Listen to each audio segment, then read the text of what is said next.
Ngayon, yan, 800 viewers. Yan. Boss sa kanyan, ang ganda dyan nandito ako sa farm ko. This is MG's Farm and Villas, okay? Very soon mga ka-hombre ko, ito nagawa kasi ako ng Airbnb. So, yon. Nagawa kami ng miss ko ng Airbnb, so papaupahan namin to pagka mga months kami mag-i-start. So, bagong negosyo to mga ka-hombre, patapos na. Konti na lang. May swimming pool ba dyan? Yes, meron. Anyway, hindi lang naman swimming pool to mga ka-hombre ko. Sobrang laki ho nito. Napakalaki ho dito mga ka-hombre ko. Yan nga Meron akong fish pond, blah blah blah. So marami to. Anyway, mas okay dito. Fresh air. Legit. Anyway, yan 800 views na mga ka-hombre ko. So, kung mapapansin nyo, sa background ko, lagi na lang akong nasa kabundukan.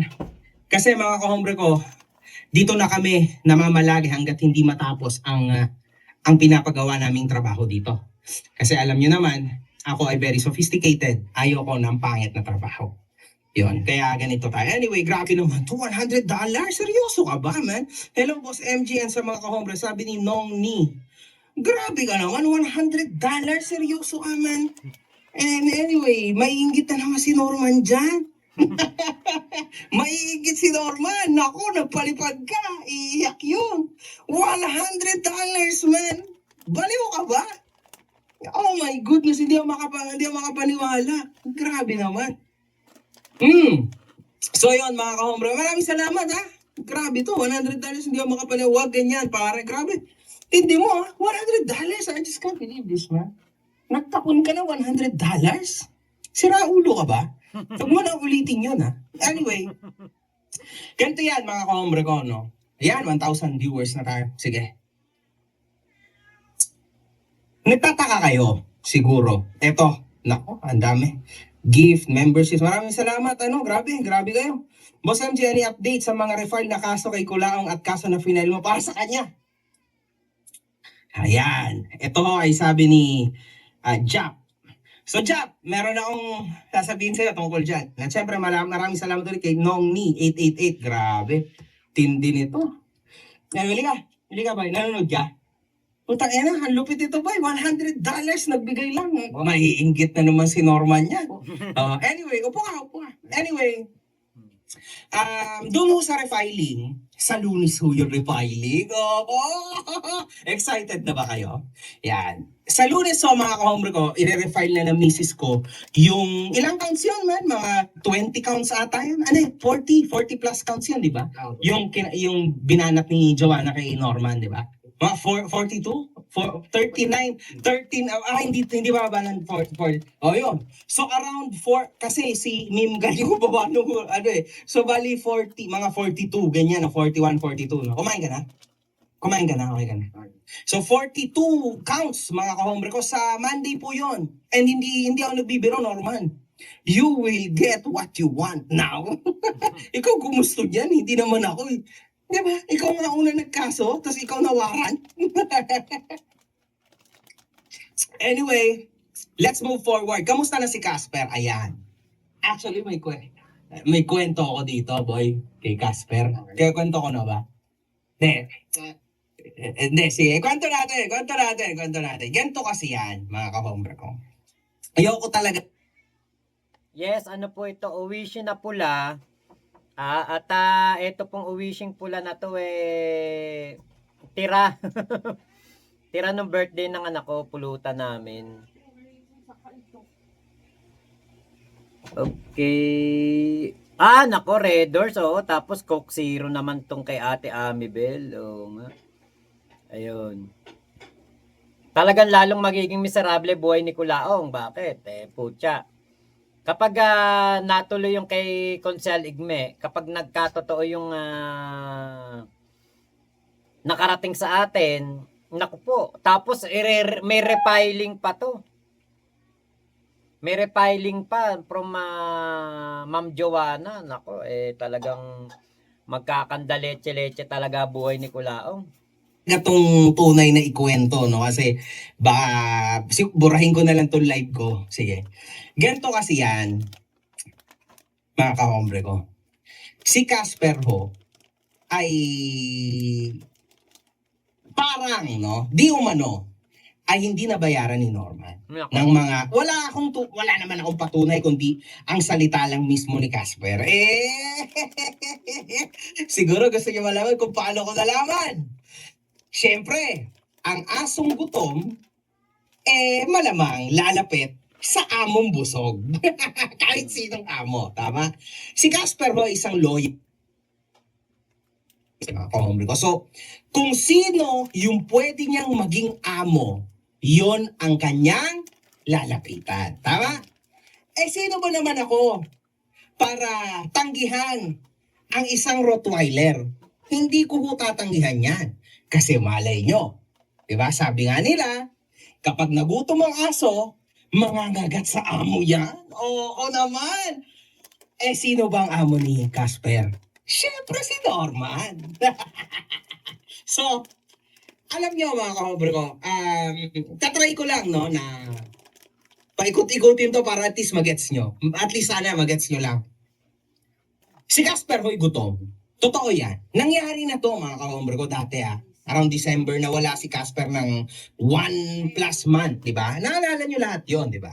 Madalas kong talagang dinudurog si Norman paulit-ulit. Nasa na si Casper, nasa na si Casper. Hanggang, ayun niya. Okay lang. Hanggang one day, mga kahombre ko, na-realize na bigla na siya nagyabang ulit, pinakita niya si Casper. Yun ho ay dahil nabayaran niya si Casper. Ngayon, mga kahombre ko, ang totoo, hindi niya pa ho nababayaran si Casper.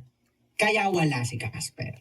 Hindi totoo na nakabakasyon si Casper ay ganito, si Casper ay ganyan. Hindi ho totoo yun, mga kahombre ko.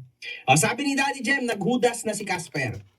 Wala tayong magagawa kung maghudas si Casper. Kasi wala that's life, man. Ganun talaga. Ganun talaga. Naghudas si Casper, may motibo. Okay, tandaan niyo yan. See that interview I got. Interview? Actually, sabihin ko totoo, lumalapit si Casper. Okay. Lumalapit si Casper. Ako, si Norman, parang inaasinan na naman ng tumbong ni Norman ngayon. Lumalapit si Casper. Lumalapit si Casper. Lumalapit si Casper. Pero, Lalapit talaga yon. Lalo pa nga, eto, syempre, alam naman natin magkamag-anak si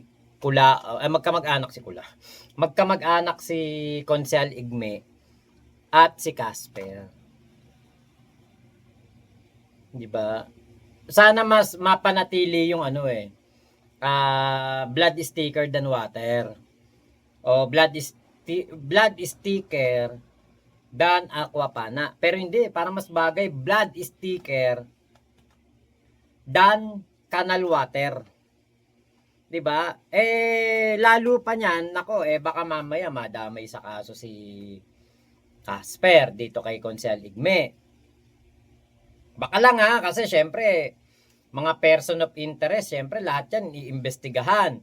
Alam naman natin ang sasama ng mga pinagsasabi ni Casper kay Konsehal Igme, pati ni Kulaong.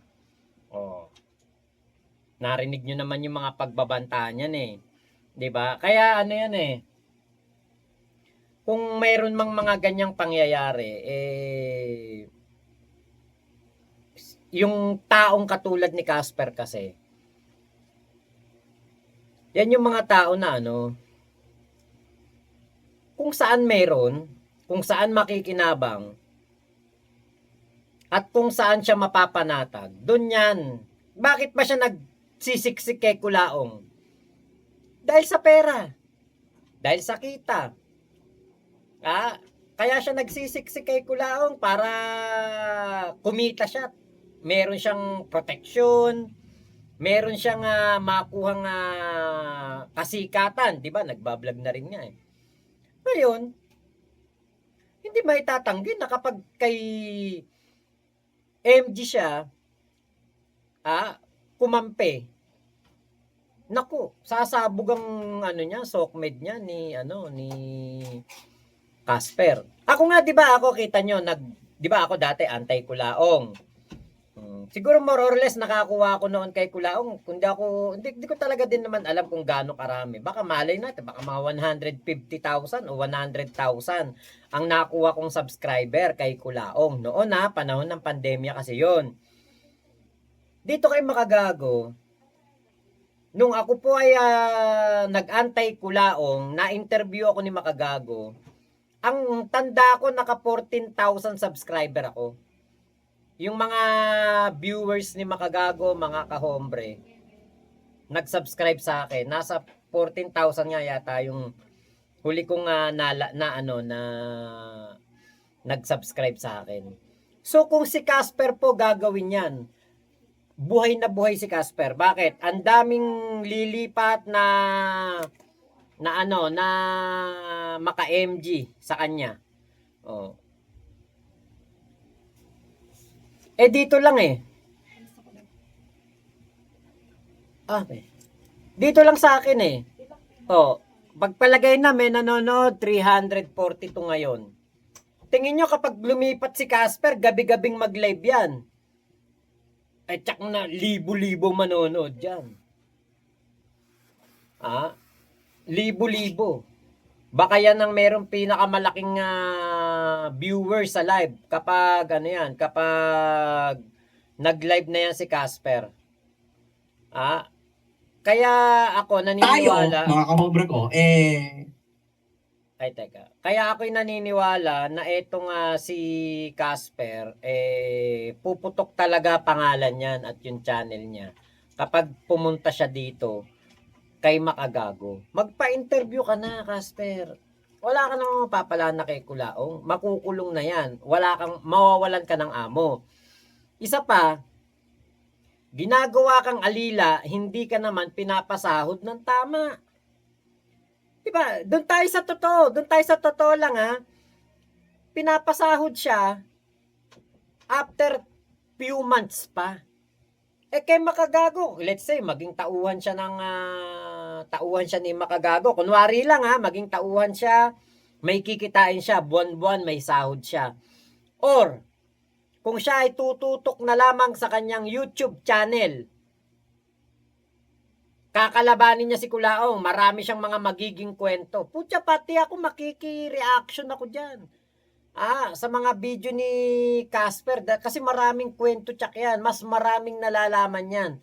Yan ang pinaka magiging reliable source ng katarantaduhan ni Kulaong. Alam niyo yun, nag-iisip. I am thinking, okay, kung ano bang gagawin ko, papatulan ko na ba si Casper? Hindi ko ba papatulan si Casper? Ano bang gagawin ko kay Casper? Kasi, mga kahombre ko, may mga butas na rin nagawa si Casper sa atin Diba? Pinagmumura niya rin ako, pinakyuhan niya pa ako. Although wala lang naman yung influencer, it's okay. Pero merong isang kasalanan si Casper. Bigyan mo nga akong taho. Bigyan mo nga ang taho. Taho lang natin. Kanina. Nako. Siyempre, mga kahombre ko, pag may mga ganyang kasalanan, no? Nagkamali na tayo nung una kay Sabi. Hindi na natin uulitin yan. Sige nga, bumanat ka nga, Minggan, na paano ka magbenta ng taho? Taho? Sige nga, banat. Umaga, taho. Ganun. Ako. Ay, mahirap po yan, mga kahombre ko. Delikado yan. So, kaya, yung mga ganyang bagay, delikado. Kasi meron din akong nakausap. To tell you the truth, eto seryoso. Nakausap ko na din mga kahombre ko, yung pamilya na involved dyan. Actually, sa akin yan lumabas. Okay? Well, hindi sa akin. Sa ating kaibigan na si Igne. Pero, syempre, hindi ko alam paano yan lumabas sa social media, no? Mapapansin nyo rin naman, no? Na minsang naitanong yan kila Norman at shock na shock sila. So, alam nyo yun. Napanood mo yun, boy? Yung minsang may nag-comment kay Norman, tapos biglang hindi niya alam. Kasi may idea din siya. Pero alam nyo, tinanggihan ko lang yan. Tinanggihan ko yung pamilya na yan. Pero narinig ko yan. Kasi masyado ng dark. Pero, totoo yan man. Mm. Kaso, pinag-iisipan ko ng muli ngayon. Lumalapit si Casper, kaso hindi ko alam man. Kaya yun yung motibo. Now you know kung bakit gano'n. Eto kasi, yung naano natin dyan, andyan ba? Andyan ba yung ating abogado? Ayon dun sa ating abogado, eto nga pong si Consel Igme, ang magwi-witness dapat. Kaya nga meron akong vlog dyan na sabi ko na bakit hindi na lang parang makipag-areglo si etong si Casper sa pamilya ng magtataho. 'Di ba? Kung total naman si Igme daw po ang magwi-witness. Kaya nga parang napagtagni-tagni Si Casper ang gumawa. Ang magwi-witness si konsehal. Pwedeng etong si konsehal kausapin si Casper na sige, makipag-areglo ka na lang. Yung kung ito atin lang example lang naman to. Makipag-areglo tapos hindi na itutuloy nung magtataho yung kaso. Pwede sigurong gano'n na 'di ba nangyayari naman 'yun aregluhan kunwari lang sabihin ng pamilya sige bayaran mo na lang kami ng ng 2 milyon kunwari lang si Consel Igme ang magbibigay kay dito sa magtataho pero ang kapalit nun si Casper naman ang magwi-witness laban kay Kulaong kung ano ang mga nalalaman ni Casper. Parang ganun yung yung aking naiisip nitong mga dito sa aking vlog, ng mga nakaraang vlog. Pwedeng ganun na siguro, 'di ba? Basta akin example lang 'to. Para lamang mapanatag at mawala na ang kumbaga itong problema ni Casper. Tapos nagkabati pa sila ni Igme. 'Di ba? At the same time, wala siyang kaso. Settlement case, Joka. Shoutout Joka, Kenkel, ayan, Fritz Wilan, nandiyan na. Hello, mga tropa pips natin. Ate Susan Ijiro. Pwede siguro yung ganun, 'di ba? Patricio Juan Lian Pau. Pwede naman siguro yung ganun, nangyayari naman yun Tayo example lang. So kung makipag-areglo si Casper, magbabayad si Igme, pero ang magiging kapalit, ikakanta ni Casper lahat ng nalalaman niya laban kay Kulaong. Lahat, pati yung pagdadrive ng walang lisensya. Pati yung mga illegal na ginagawa ni Kulaong, ganyan, mga katarantaduhan niya. Kasi ito sabi ni MG, nakikipag-usap na sa kanya si Casper. Paano ba naman malalaman ni MG na walang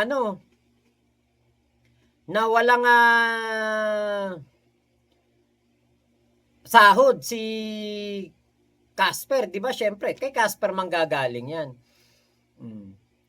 Ayan, Ate Eloy sa birthday ni Piola, hindi ako makakapag-vlog. Sa May 1, wala tayong live noon sa May 1 po. Ate Eloy. Wala na yan. Pwede yun, Kuya Mac, magwi-withdraw yung complainant. Pwede naman yan, plea bargaining agreement. Ayun. Ate Eloy, wala tayong live sa May 1. Ayun. Basta wala pang arraignment daw, pwede. Ala pa yung ating abogado sa May 1, next year. 'Di ba? Next year, 2027. PJ, paano kung di pumayag si Casper? Ano ang consequence po, Boss Map? Di mabulok siya sa kulungan. Kasi si Consel Igme ang mag-witness doon sa ano, sa pangalan nito, doon sa magtataho. Yun ang alam ko ha. Kaya nga, kaya nga po, nung parang napagtagpi-tagpi natin, yung mga pangyayari, doon natin naisip na baka nga mamaya etong si Konsehal Igme, kaya merong bumira dahil magwi-witness siya doon sa magtataho. Pero hindi nga natin alam kung sino naman yung nag-utos. Kasi hindi pwedeng yung mismong taong yun, ang kalaban ni Konsehal Igme. Hindi. Kasi dapat kilala ni Consel Igme yun, nakaaway niya yun, di ba? Ibig sabihin nyo, napag-utusan yun. Yun lang yun. Di ba natawa si Big Mama? Kenkel, yes, di kulong siya. Ganun lang kadali. Kaya, di ba, maging matalino ka, Casper, sa pagpili ng magiging buhay mo. Buhay kulungan kasama si Kulaong, o ikaw ay malaya, at ikaw ay malaya ka, tapos ay yung safe ka pa. Belated happy birthday. Ayun, Lovely Piole. Nagsingkisi. Ikanta na sana ni Casper. Sana nga. Ate Amibel, the plot thickens sa kaso ni Consi Igme. Yun nga po. Yun po yung yun lang po yung nakarating sa atin na dahilan na siya nga daw po ay mag-witness doon kay magtataho. Okay, kaya pala parang napanood ko na to, is a prank live pala to. Japs Aguilar, a dog will always be loyal to his master, even wag their tail when they see him. Yun nga, kaya lang, di ba? Sa literal na aso yun. Pero sa tao kasi kailangan ng survivability. Tama ba yun? Kailangan makasurvive ni Casper. Tingin ko di aari yan, boss, kasi magkaibang tao involved. Kaso niya versus kay Norms. Malalaman na lang natin. Just walk. Boss Maxan, makikita yung CCTV nung kay Igme, kay Food Genius. Arya Koda, baka natatakot si Casper kumanta dahil may hawak din sa kanya si Kulaong panakot, for example, yung sa magtataho. Yun nga. Kaya nga makikipag-areglo, di ba, Ate Ira Koda? Ba't nawala yung green mo? Kanina may green ka na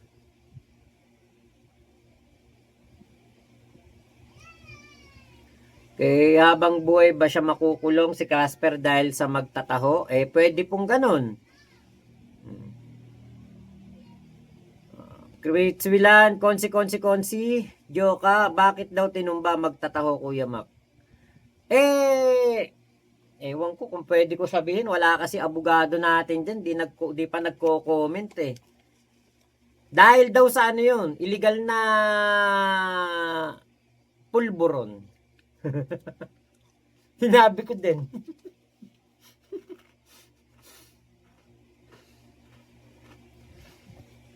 Kaya hindi ako pwedeng makakita ng ng krimen. Sasabihan ko din Kakanta talaga ako Si Kuya Henry lang naman hindi ko kinakanta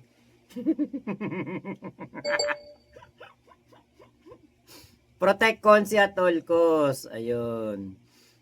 Jamie, Lamataw. Magandang gabi po. Oo, di kakanta yan si Casper laban kay Kulaong kasi may hawak si Kulaong na video. Nilolipop ni Casper si Kulaong. Pwedeng ganon, no? Joka, pwedeng ganon. Ito, play pa natin to. Ngayon, alam nyo na. Alam nyo na ngayon. Kaya, nag-iisip ako. I am still thinking, ano bang gagawin ko? Diba? Yun lang. Anyway, bukas sa Sunday pa po, labas ng bagong content kay Norman, mga kahombre ko ha. So, inyo yung makikita at mapapansin soon.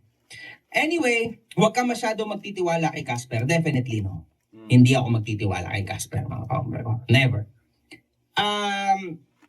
Yun, in fact, mga kahombre ko, nakita nyo rin. Alam nyo sa totoo lang, ang hirap ring maniwala, no, sa mga tao sa paligid. Kasi imagine mo yun. Sabi niya, inuulit-ulit niya, meron akong pamilya, meron akong anak, ganito, ganyan. Tapos makikita mo, nagsusugal lang, maghapon, magdamag. Nako.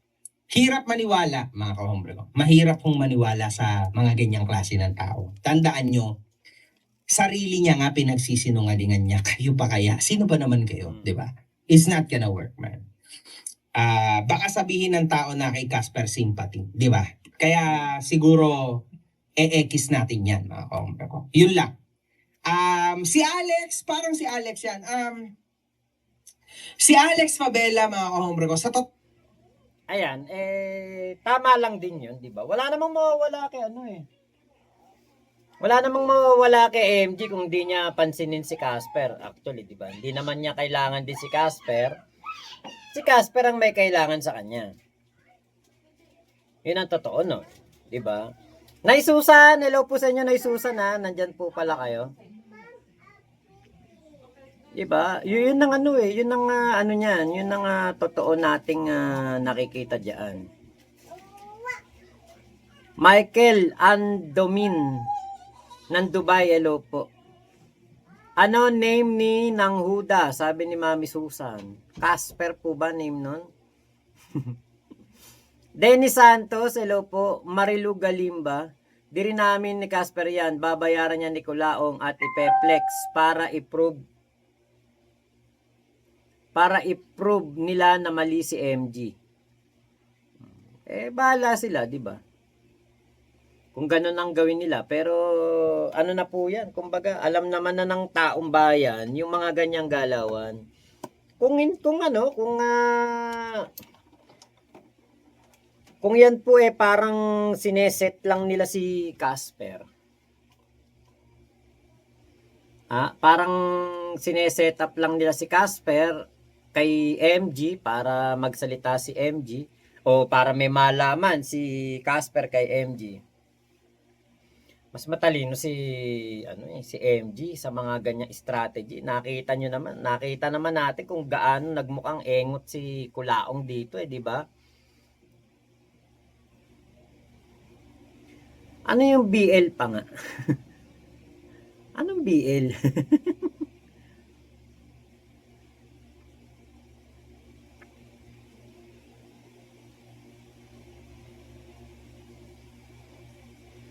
Okay, bakit boss Mac ano kakantahin mo?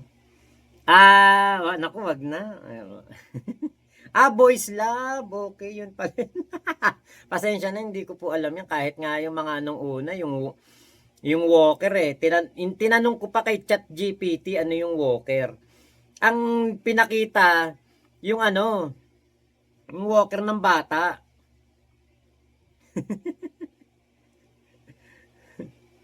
Kaya nung yan, naku po sabi ko, teka. Parang hindi ko alam kung ano ba pinag-uusapan dito na Walker.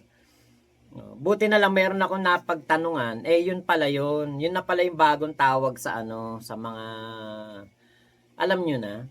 Jobs Aguilar, Alex Wannabe, vlogger at gayahin estilo ni Kulaong mga yabang effect at nonsense lumalabas sa bibig. Shoutout Mac from Chicago. Tyron Vladimir, ayan, hello po. Ayan. Joka, nako, mukhang ang dami to. Joka. Comment ka nga, Joka. Kung nandiyan ka pa, Joka.